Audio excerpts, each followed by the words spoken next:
Estás escuchando La Nación Podcast. A continuación, el equipo de revista Rolling Stone te cuenta la historia detrás de los vinilos clásicos del rock en Discos Esenciales.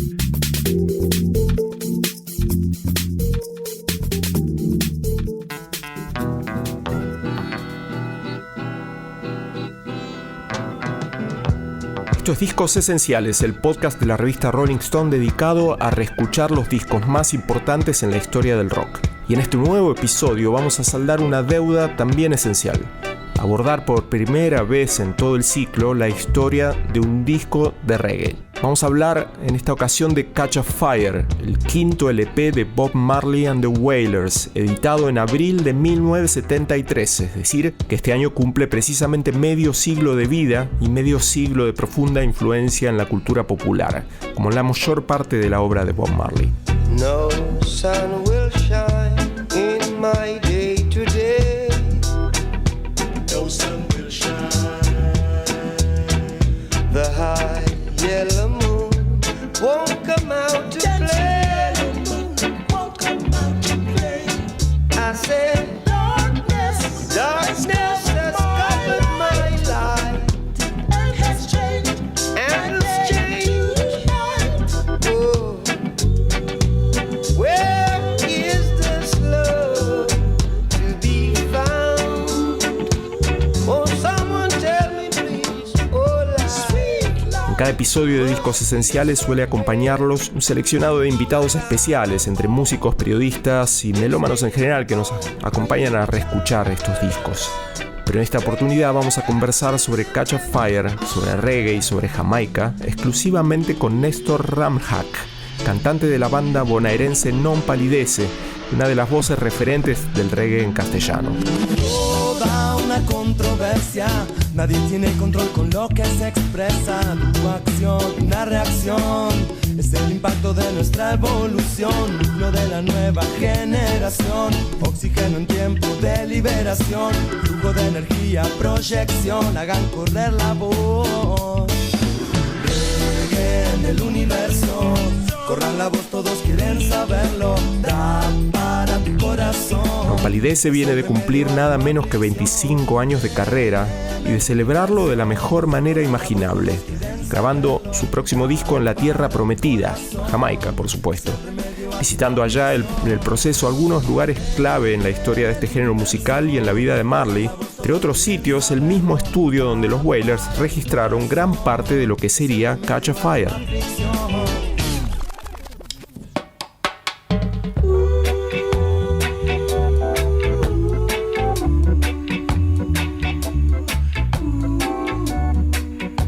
Catch a Fire no es el disco más popular de Marley, ni el que contiene más hits, pero es un hito fundamental en su historia y en la de la música jamaiquina, ya que fue el primer disco editado por Island Records, el sello que proyectaría a los Wailers internacionalmente, desde Inglaterra hacia todo el mundo.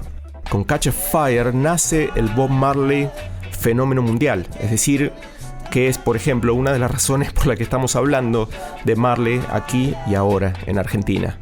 Paradójicamente, este disco es también el comienzo de la despedida del trío que lideraba a los Wailers: Bob Marley, Peter Tosh y Bunny Livingston. Si bien los tres juntos todavía grabarían un disco más, Burning, sus días como unidad artística estaban ya contados.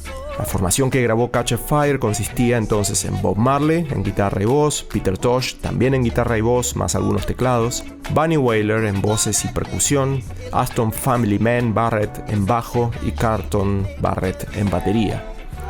Los coros serían de Rita Marley y Marcia Griffiths, es decir, un seleccionado de lo más importante de la música jamaiquina y de la música popular mundial también.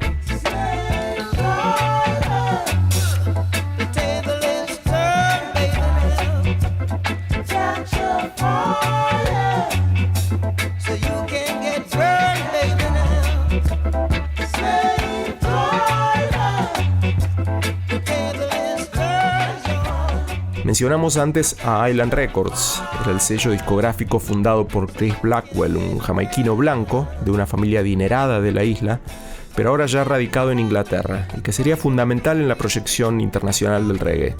En 1972, los Wailers habían girado por Inglaterra y se encontraban en la penosa situación de no poder volver a su isla por falta de dinero para los pasajes. Blackwell entonces, muy oportuno, acudió a su rescate, se ofreció a ayudarlos, dándoles el dinero suficiente para regresar, a cuenta, por supuesto, de un próximo disco, que sería Catch a Fire. Los Wailers volvieron a Jamaica y cumplieron con su parte, grabaron las 9 canciones de su primer disco para Island Records. Pero Blackwell decidió regrabar algunos instrumentos, especialmente guitarras, ya en Inglaterra, haciéndolo sonar muy distinto a cualquier otro disco de reggae hasta ese momento. Su plan era muy claro, trabajar a los Wailers y a Catch a Fire como un disco de rock, ya no como exótica música caribeña o world music. Este concepto, que hoy parece obvio y totalmente aceptado, era a principios de los 70 un poco disruptivo. No funcionaban así las cosas en absoluto. El disco tuvo una primera edición bajo el nombre de The Wailers y con una tapa muy particular que representaba a un encendedor cipo y que se abría como abren estos tradicionales encendedores. Pero esa fue solo una tirada limitada, ya que el troquelado del cipo funcionó no del todo bien, era poco práctico, tendía a romperse, uno se quedaba con las 2 mitades del disco en cada mano, por lo que después se reemplazó por otra tapa más tradicional, ilustrada ahora por un retrato de Bob Marley fumando un joint de marihuana de proporciones considerables y con un detalle muy decisivo. El disco llevaba ahora ya no solo el nombre de The Wailers, sino de Bob Marley and The Wailers.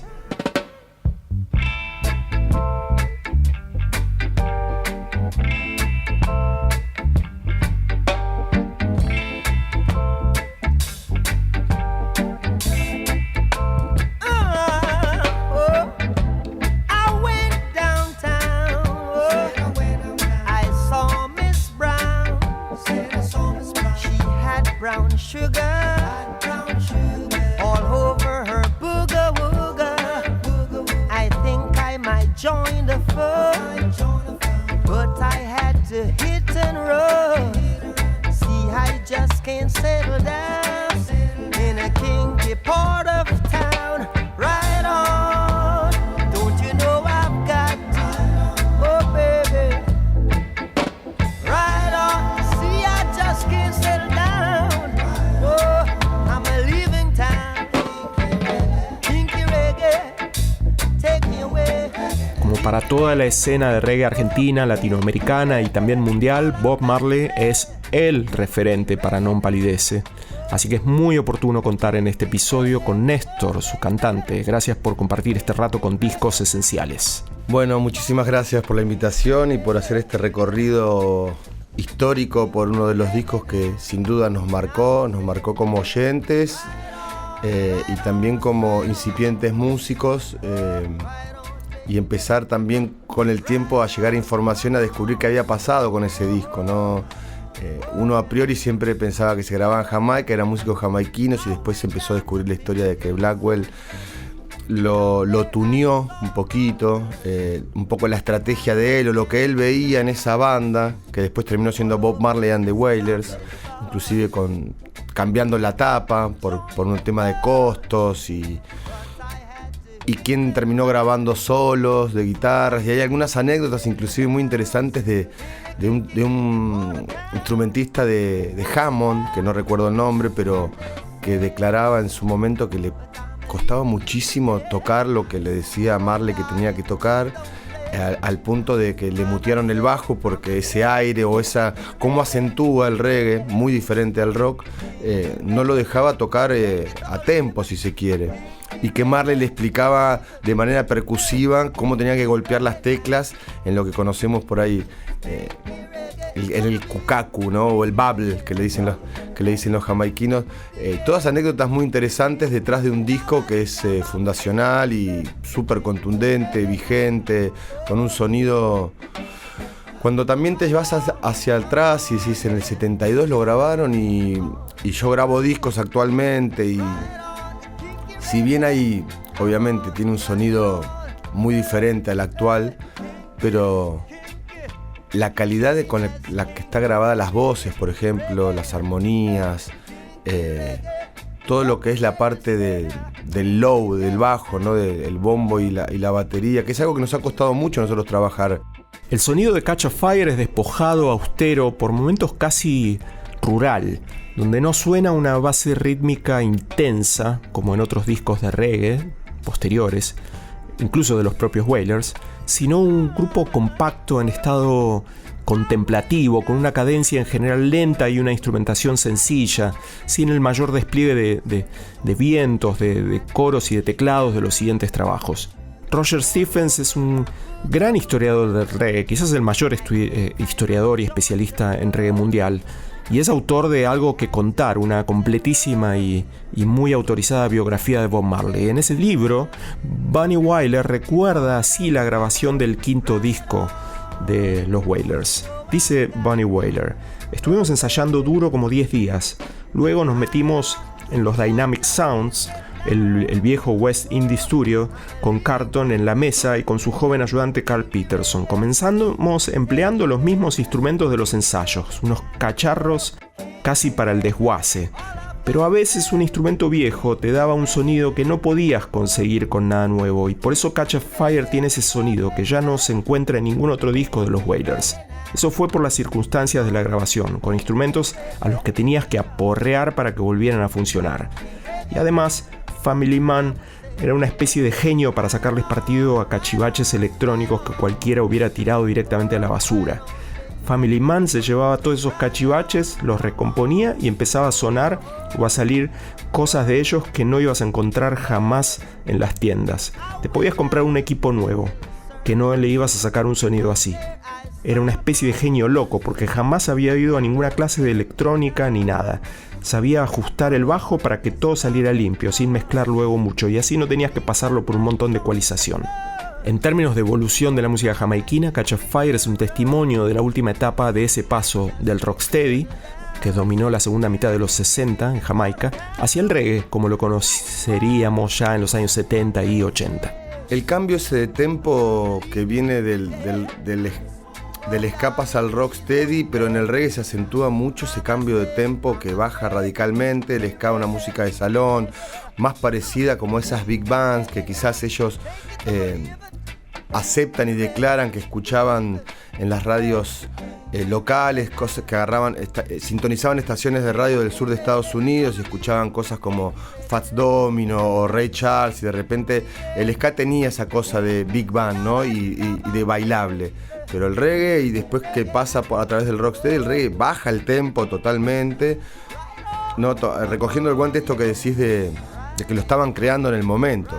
Se estaba gestionando en ese momento un ritmo nuevo con un trasfondo lírico para mí alucinante. El reggae llega en realidad en las primeras salidas de adolescente. Yo cuando empezamos a salir, que teníamos 14, 15, 16 años, en ese momento los bares o los boliches a donde ibas, los DJs pasaban bandas, ¿no? Mezclaban temas de bandas, no es como quizás ahora que hay un track interminable de música electrónica o los DJs son productores de su propia música. En ese momento se mezclaba y vos ibas a bailar y había tecno inglés, sonaba New Order o sonaba Erasure, por decir algo más bailable, había un bloque nacional que sonaban Los Abuelos, y también en un momento sonaba algo de reggae de la mano de UB40 con Rat in the Kitchen, Red Wine, era como lo más comercial, si se quiere, y ahí aparecía Could You Be Love o Is This Love de Bob Marley, como la primera información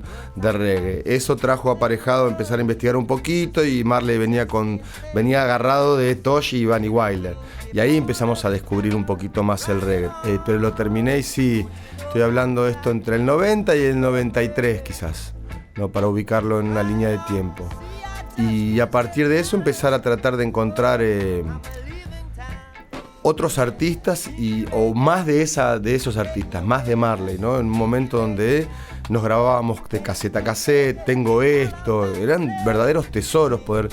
Por eso digo que somos pre-internet, y creo que internet, si bien nos trajo mucha info y Antes se valoraba mucho poder llegar a esa información. O íbamos hasta la calle de Ciudad de la Paz en Belgrano a que el chaqueño ahí en Downtown nos grabara, porque también entendía él que era caro los discos que traía, pero te grababa un cassette y te recomendaba que lo compres de cromo, la cinta de cromo, para que te dure un poquito más.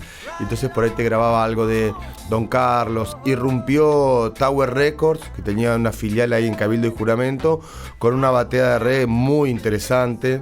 Tengo una anécdota curiosa ahí, que tenía plata para un solo CD y estuve alrededor de 4 horas mirando todas las tapas, y aparte vos podías escuchar o te ibas con 3 o 4 CDs a la caja y decías quiero escucharlos estos, y después de escuchar y evaluar tapas, y aparte la lógica mía en ese momento es comprarte algo que tenga muchas canciones, porque en ese momento muchos discos de reggae por ahí tenían 9 canciones, 10 canciones, y me terminé comprando uno de Mikey Dread, que apenas me lo compré y lo terminé de escuchar en casa, sentí que me clavé, y después se transformó en un disco de cabecera, bestseller se llamaba el disco, y terminamos con Nompa haciendo como 3 o 4 covers de ese disco, y en el medio de eso descubrimos el reggae, y esto lo pongo también cuando cuento estas anécdotas porque creo que fue fundamental. Descubrimos la marihuana, con todo el tabú que era en ese momento, consumirla para tus padres, para tu entorno, pero que en esos encuentros clandestinos donde fumábamos y escuchábamos reggae, yo tengo un recuerdo que el audio penetraba de otra manera. Las sensaciones que tenía escuchar música reggae bajo los efectos de esa marihuana que podíamos tener acceso en ese momento, que era el famoso paraguayo, el 25, me generaba otra conexión. Y me gustó mucho. Me gustó tanto que de repente quise adaptar esa... Necesitaba expresarlo también exteriormente, ¿no? Por eso yo llevo dreadlocks desde antes de Nompa, inclusive.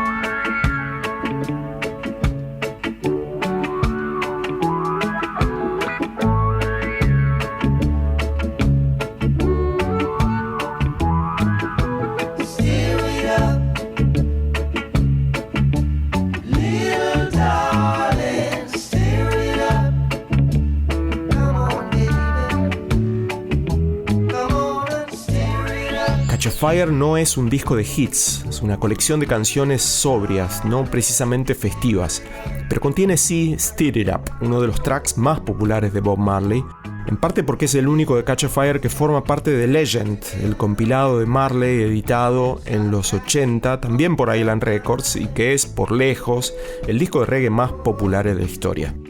En ese momento, que todo este contexto de inicio, estaba Catch a Fire. Concrete Jungle, bueno, y quizás Stir It Up, que era como canciones de las más conocidas o más radialmente aceptadas.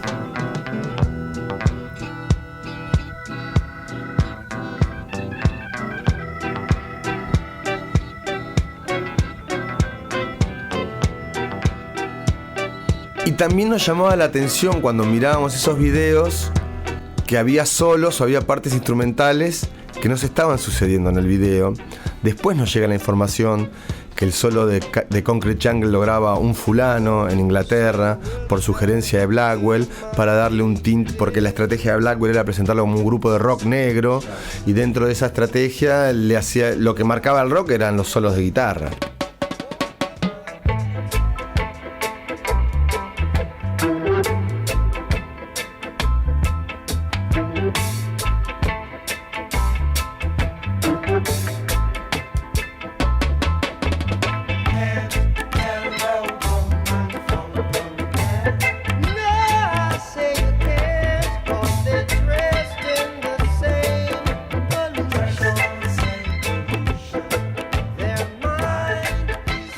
Hay una canción que volviéndolo a escuchar el disco y... A ver, Concrete Jungle me parece una canción exquisita exquisita, la he querido cantar. Marley cantaba muy alto. Yo, con Nompa cantamos muchas canciones de Marley, las tengo que bajar de tono, y a veces cuando las bajas de tono hay algo que se pierde armónicamente, pero así todo, y hemos hecho tributos y homenajes, y hay uno muy particular donde la intención de Nompa era mostrar la influencia de Marley por fuera del género, y así convocamos a, en su momento, Carajo, La Mississippi, vino Ciro Pertusi de Ataque 77, Actitud María Marta, Ricardo Mollo, el Negro García López. Hicimos un Luna Park a sala llena, agotada, con todas versiones de gente que aceptaba de Marley una influencia aunque no tocara reggae. Ahí te das cuenta que la influencia trascendió su género. Y Concrete Jungle es una canción que en ese cambio de tonalidad nunca le podemos encontrar una vuelta, y que tiene un solo magnífico. Pero Midnight Ravers es una canción que la vuelvo a escuchar y es como un bálsamo, me deja ahí sentado, me deja introspectivo. No sé bien de qué trata, sigue teniendo esa impronta cuando era adolescente que no sabía bien de qué se trataba, pero me parece una joyita de ese disco.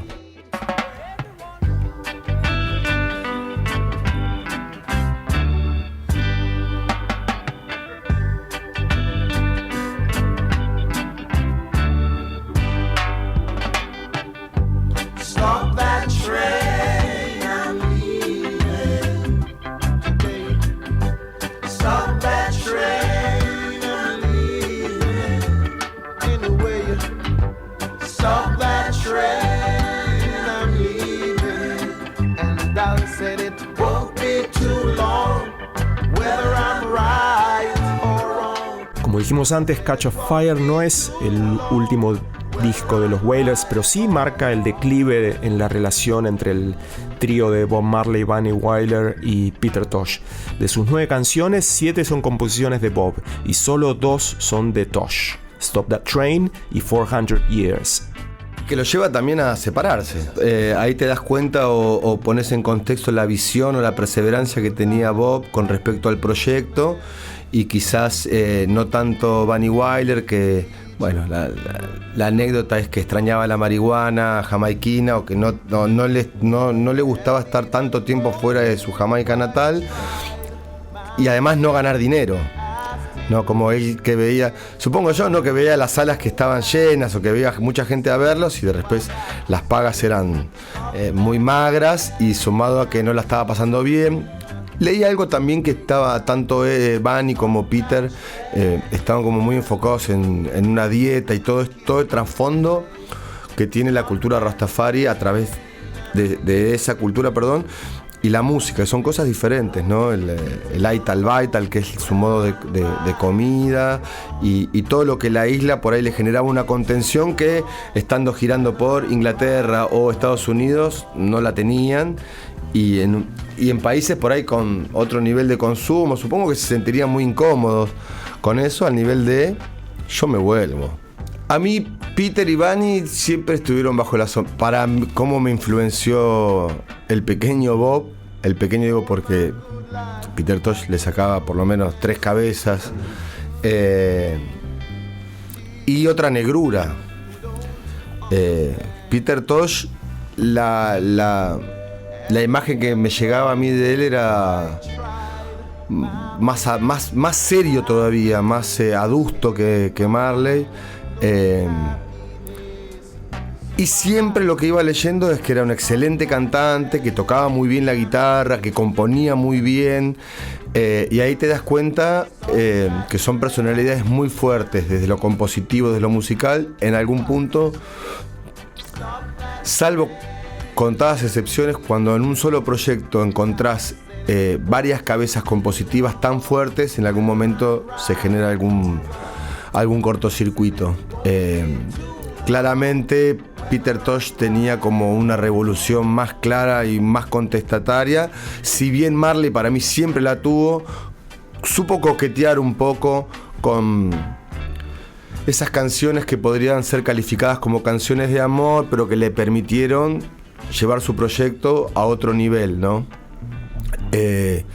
Lo que llamaba la atención de Peter era quizás, además de su contexto, digamos, su imagen física, su contextura, era él como guitarrista, ¿no? Estamos hablando de una formación donde era la primera guitarra, además de hacer armonías y cantar temas muy fuertes, ¿no? 400 años, Stop That Train, que inclusive cuando escuchás esa canción, que la venía escuchando de vuelta y todo, tiene como esa cosa, esa canción en un momento tiene como una cosa Stone para mí, cuando baja la canción, ¿no?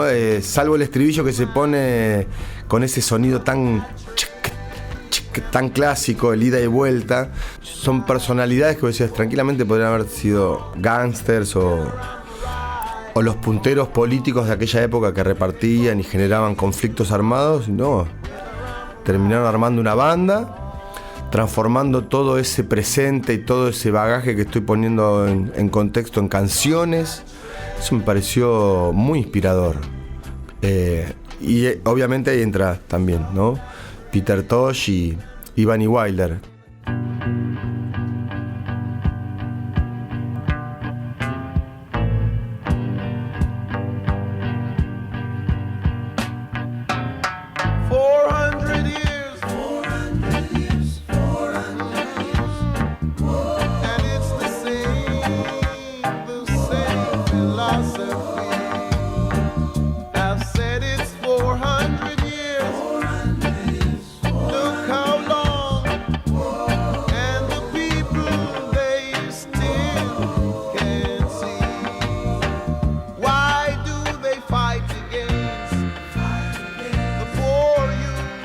Fuimos a visitar la casa de Marley en Trenchtown, que era como una especie de FONAVI, de Fondo Nacional de la Vivienda, que hoy en día es un museo, y la primera vez que quisimos ir no pudimos entrar porque había una redada, porque el barrio estaba convulsionado, porque sigue siendo muy pobre, y si bien es un lugar protegido y turístico, llegás ahí con una camionetita y se empiezan a acercar todos ven en una camionetita turística la oportunidad de que le des $1 o los ayudes, ¿no? A través de, se sacan una foto, te cuentan, todos son amigos de Marley y todo, pero al final te ponen la palma de la mano para que les des algo. Y la vez que teníamos programado ir, no pudimos ir porque estaba cortada, tipo había un piquete, por así decirlo. Como también fuimos a una feria muy grande que es el Coronation Market, que es como una especie de La Salada, por decirlo de una manera, pero gigante, 3 veces más grande, que es un mercado de frutas, de ropa, en Kingston, donde no hay turistas. Y de hecho, los sitios que promocionan que vayas a visitar, te dicen que lo hagas en determinado horario y que vayas con lo puesto. Sacate el reloj, no vayas con cámaras colgadas en el cuello, el poco efectivo que consideres que vas a gastar para comprar fruta, verdura o algo, tenerlo en el bolsillo, no lleves documentación. Llegamos ahí apadrinados por un don, que era un amigo del chofer de la camioneta que nos llevaba para todos lados. Llegamos en un horario donde malo, a las 5 de la tarde, ahí en Jamaica, entre las 5 y las 6 ya se empieza a oscurecer, y bajamos con mochila, claramente éramos muy turistas, y se generó una revuelta. Y lo curioso fue que el chofer de la camioneta, que no hablaba nada o hablaba en volumen muy bajito, de repente empezó a decir vámonos, con otro, lo cual llamó la atención de todos. Y nos fuimos del lugar. Con esto para graficar o ejemplificar de que todavía sigue siendo un lugar con mucha desigualdad, y donde hay mucha desigualdad hay crimen y robos y todo eso. Principalmente grabamos en Anchor Studios, que es como el estudio más internacional, si se quiere. Ha grabado ahí los Stones, han grabado a artistas como Sting, hay fotos. Anchor es el estudio como más internacional, si se quiere, ¿no? Donde van otro tipo de artistas. Tiene 3 salas. El choque fue terrible porque entras al estudio, un estudio gigante, con una consola muy bien, pero todo medio atado con alambre también. Con lo cual nos dimos cuenta que en Argentina hay excelentísimos estudios tecnológicamente para brindarte un estándar de grabación muy, muy alto. Pero pensaba yo, vos vas a grabar a Romaphonic o a Estudios Ion o a ese tipo de estudios, Y hoy está grabando Nompa, pero mañana entra a grabar, no sé, la 25 y el otro día entra a grabar. Es decir, el estudio provee herramientas y tecnología para grabar cualquier cosa. Entras a Anchor y cuando fuimos a ver la batería, porque nosotros somos de cambiar los parches cuando vas a grabar y cambiar las cuerdas, era una batería de sala de ensayo de una sala del conurbano. Es decir, una batería cascoteada, los parches de los tom marcados, una frazada tapando todo el bombo. Cuando la levantás, un pedazo de cascote, un pedazo de madera, ya toda microfoneada, inclusive con un 58. A ver, estamos hablando de un micrófono clásico y básico, guerrero, no se rompe, está buenísimo. Todos hemos usado un 58 alguna vez, pero quizás para tomar un aro, qué sé yo, pones otro tipo de micrófonos acá. Entonces en un momento, viste como, che, ¿y dónde estará la batería con la que vamos a grabar? Y el ingeniero Fata, pero ustedes vinieron a grabar reggae, ¿no? Medio ninguneándonos también. Sí. Bueno, si quieren sonar reggae, no importa, dejen todo así, digo, la batería está para grabar. Y lo loco, que se sienta el batero, pone sus platos, nos venimos al room, digamos al control, el que da en el room, y la batería sonaba, pero, es decir, wow, es decir, no hay que tocarle nada. Y todo está seteado porque graban reggae, fulano, mengano, sultano, puede haber algo un poco más dancehall o algo más modernoso, pero no deja de ser ese estilo. No es que se va una banda ahí y una banda de metal o de rap. Con lo cual lo que fuimos a buscar, que era el sonido, sí, lo conseguimos.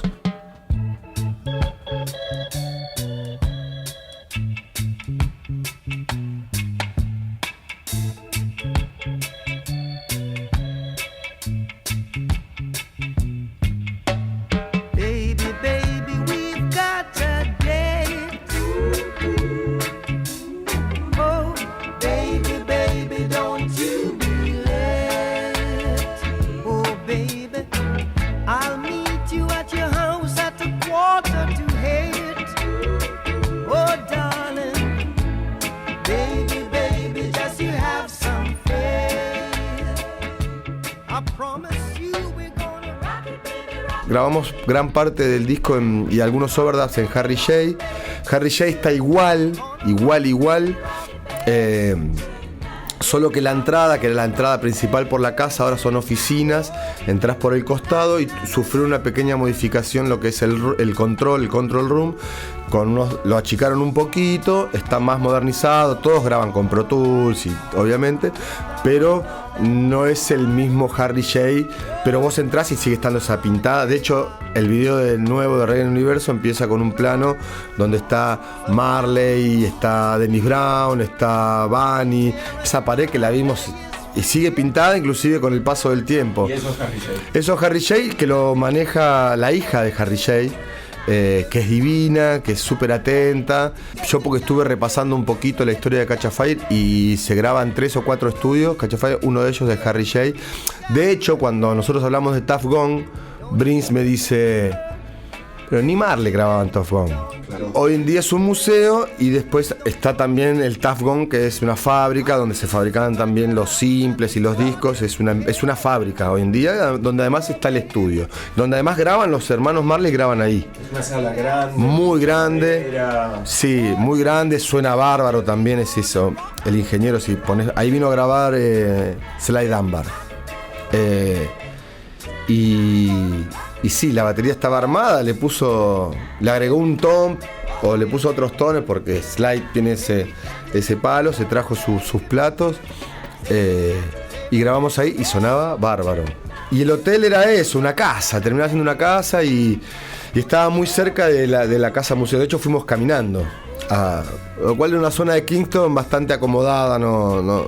Y era esa casa donde lo balean, donde están todas esas fotos jugando la pelota en ese playón. Me llamó mucho la atención eso. No escuché el dancehall moderno, escuché mucho roots. Fuimos a un lugar, estaba sonando Gregory Isaac, Dennis Brown.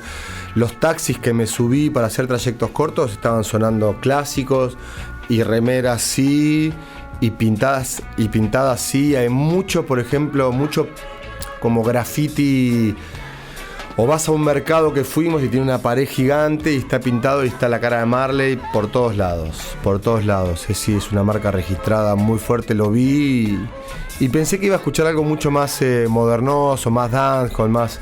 No, me puso contento.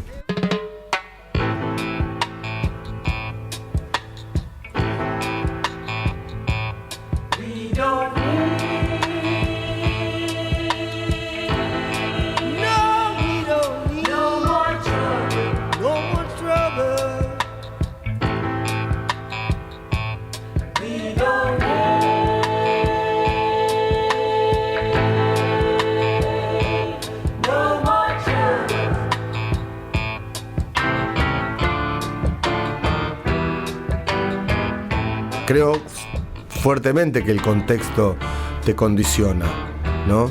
Entonces, no comes o comes una vez por día, vivís en una balacera constante, tu padre no te reconoció, se marchó,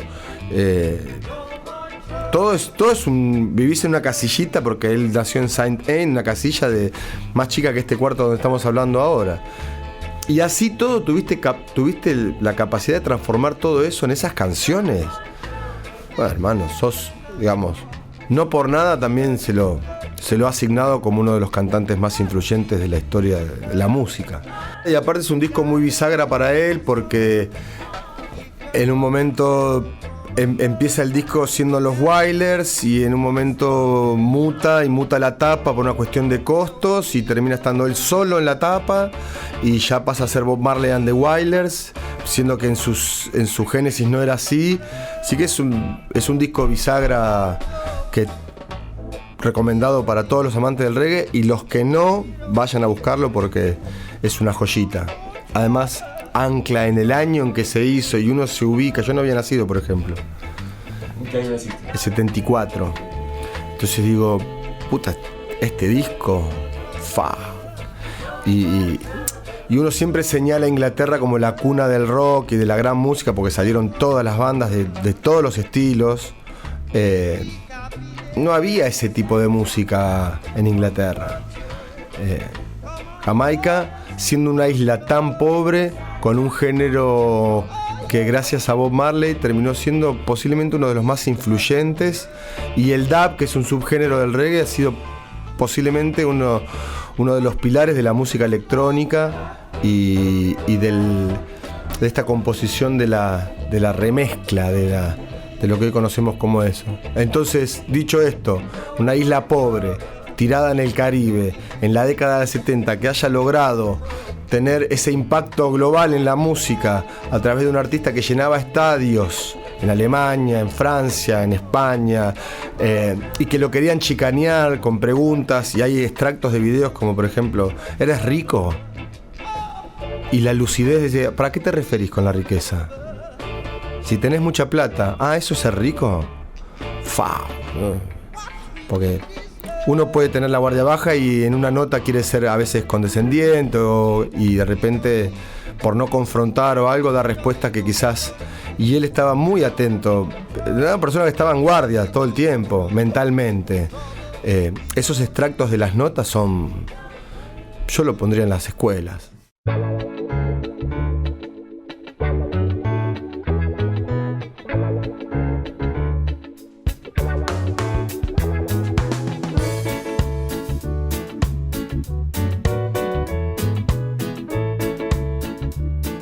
Lo que suena es la versión de Stir It Up de The Wailers por el gran pianista de jazz jamaiquino Monty Alexander.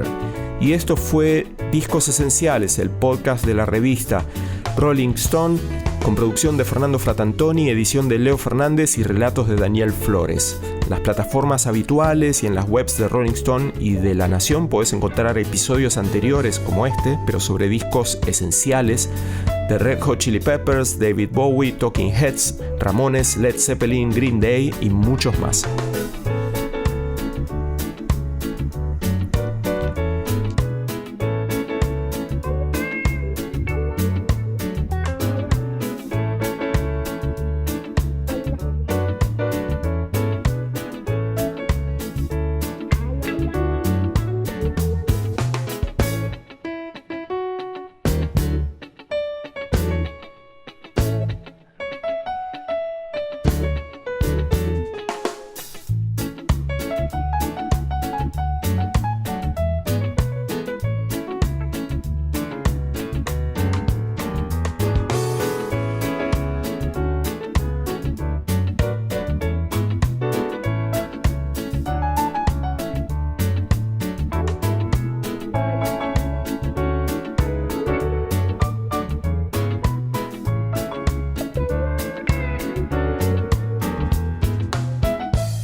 Esto fue Discos Esenciales, un podcast exclusivo de La Nación. Escucha todos los programas de La Nación Podcast en www.lanacion.com.ar. Suscríbete para no perderte ningún episodio. Estamos en Spotify, Apple Podcast, Google Podcast y en tu reproductor de podcast favorito. Seguí escuchando La Nación Podcast.